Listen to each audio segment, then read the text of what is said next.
Hello, good morning guys. And today we are here at Perpetual Sucor Hospital. And diri ko na tao actually. The place where I was born. But today we're gonna talk about Rizal Day man ron. So let's talk about Rizal, di ba? I think most of us were kay bawal lang ta na holiday ron. Holiday ron pero wala kuan. I mean, wala tayo kuan about Rizal ba na kaya wala ta Rizal Day or Bonifacio Day kaya nga ba karon Rizal Day, so why trabaho kuan ra, this is the day na gipatay si Rizal. And but I guess nam na subject Rizal is a subject in our school kanang natay when high school ta natay mga Noli Me Tangere, El Filibusterismo, the works of Rizal. And even in college, there's still, mga S1 nga ng works of Rizal, di ba? PI 100. So, muna. Pero I think naagin na. But, once we mag-adulting na ta, we grow old. Walang. Ang December 30 is just like, halaway trabaho kay hapit na New Year, Rizal Day. So, we have a long weekend normally. So, muna mag-talk ta about Rizal, di ba? What do you know about Rizal? Ako, to be honest, di siya ko familiar ni Rizal. Except siyang work, siya national hero na to. And I guess he inspired a revolution. In fact, dito siya ganahan og revolution actually, di ba? He even worked as a doctor for Spain, dito sa Cuba. Nagkano siya kaagi ba? And panchicks ko to siya. He was a fencer. He was one of those ilustrados na he studied in Spain. So pasabot dato ka abroad ka, dato ka o bride ka. Dito niya na ila-ilas lang mga Luna, di ba? Mga Juan Luna. Di ba? Mga fencing sila. Di ba? Naghan ko na siya chicks. Although wag mo siya anak na nakuha na. Walay anak si Rizal. What's interesting, di ba? Walay anak si Rizal.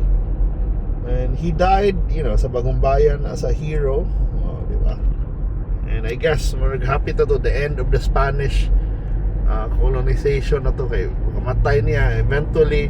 Mato na abta na grabe ng rebellion dayon, natapol na to pero naabot na sa mga Amerikano. So there's a lot of things ba na dapat, I think we should have, I guess kanang Jose Rizal na movie. We had a Jose Rizal na movie, di ba, katong may GMA Films to, si Cesar Montano. Dapat, I guess, ipakita sa to na salida. It's to remind us. Dapat, sa TV ba, ipakita na sila just to remind us na kinsa na Rizal sa iyang sakripisyo, yung gibuhat. Unless tingali government official ka, kaya na may program dito na significant si Rizal. So it's a holiday, but dapat dato hinumduman ang atong national hero. Then si Rizal, dapat nato hinumduman. But not only Rizal, we have a lot of heroes sa atong history, but we don't usually talk about it. May pagkanatingin si if ever pwede lang tingali si Cardo Dalisay, si Coco Martin. I think maghimo lang ta siya series about kanang mga heroes na tinuod kaya puro lang pinusila yung ato, mga naman yan sa consciousness sa kabataan ni ba, or kinsa mga naman nilang idol. And dapat, I think we need some stories for us to remember. That's why katong hero series, katong lang Juan Luna, Manuel Quezon, ang bago tanaw na ako Manuel Quezon, katong si Antonio Luna then si Gregorio del Pilar, then si Manuel Quezon. Dapat ato nang tanawon also. Marapag to learn more about our past.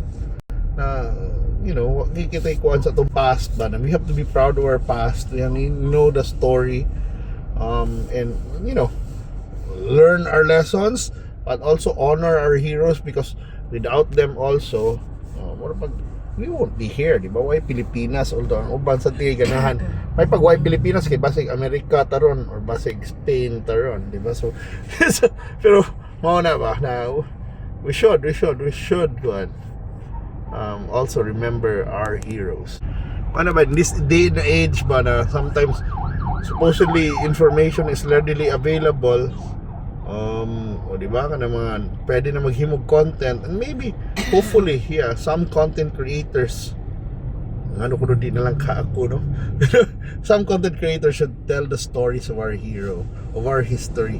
And mas maayos gikan nyo sa academe, maghimog content ba?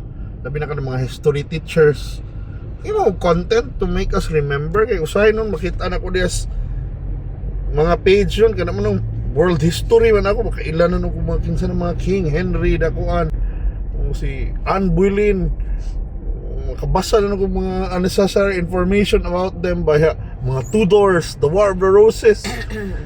Masyak na lang ko na ibaw naman ng kuani kato mga Spartans, mga Greeks, mga Xerxes, o di ba na may tag nasa yung maghimo nga sa Pilipinas.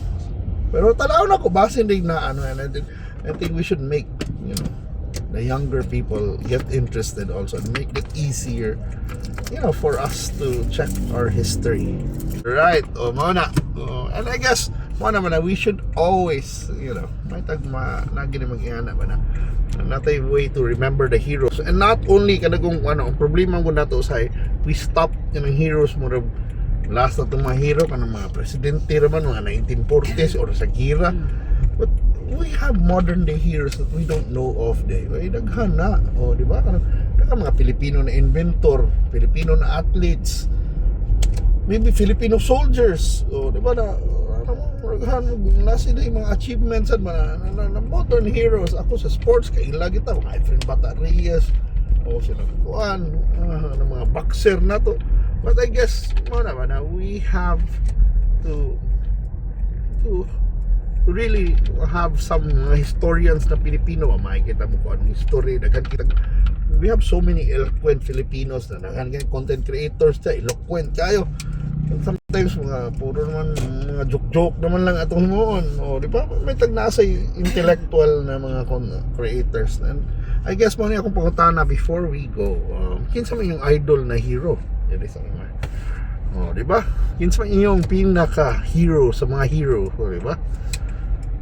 Si Rizal, Bonifacio, Aguinaldo, kinsa man, or the presidents, the past presidents, di ba? Or kanang mga ngan sa Dan, di ba? Mas may nang mahibawaan ang nato bitaw.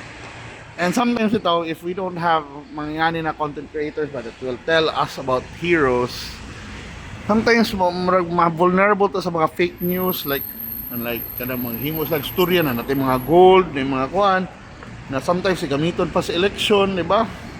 So we need good historians, and I think mas may nang natin i-challenge ang ubang tao na, especially the ones who are really in academe ba, kay mas importante mo nang naging sources, di ba? Di lang asa ba, the ones really studying it, di ba? So ba na, I'm in Gmall now, so we'll have a tour sa Gmall, but mana ko nga kung na who's your idol na hero, and if you're not a Filipino in your country, di ba, they still commemorate the heroes, remember all the heroes. And thank you so much for watching, guys, and I hope to see you in our future trips. And I guess mo lang ko yun, be a hero, di ba? Bye bye bye.